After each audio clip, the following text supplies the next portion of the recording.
precipitation was 10% heavier than if it is not global warming condition. And similarly, rapid urbanization and climate change are key driver for dramatic floods.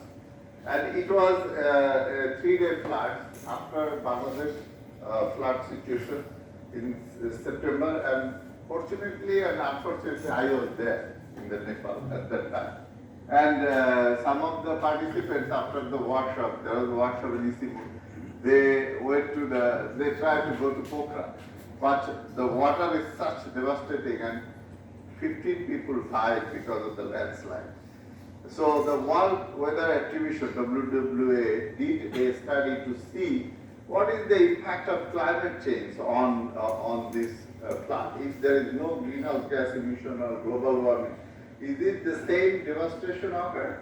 And it was found that the 3-day rainfall event become about 18% more intense and just over 2 times more likely in considering the global warming. That means all the extremes are now become more frequent and intense. This is a World Weather Attribution study.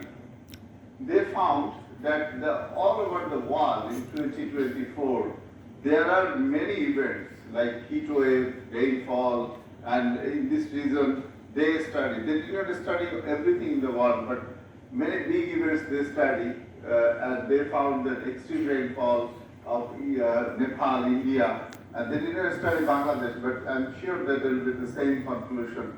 And droughts, Amazon droughts, even the recent California drought and the forest fire, also likely more severe considering climate change. So climate change impacted our natural hazards, and these are the reports that IPCC last assessment report already assessed for impact, physical science, adaptation, and adaptation, vulnerability, and mitigation, and then synthesize this report. You can have a look at that. Some of the students here, they find the best way to go through the summary for the policymaker, then you can have a look at the technical summary.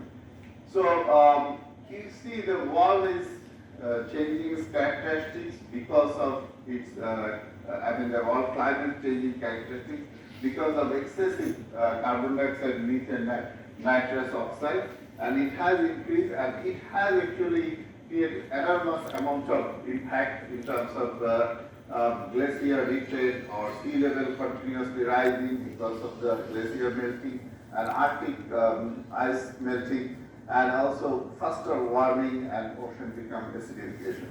So we see in the morning there are some of the indicators that we are going to see or set the threshold value for the Bangladesh, and acidification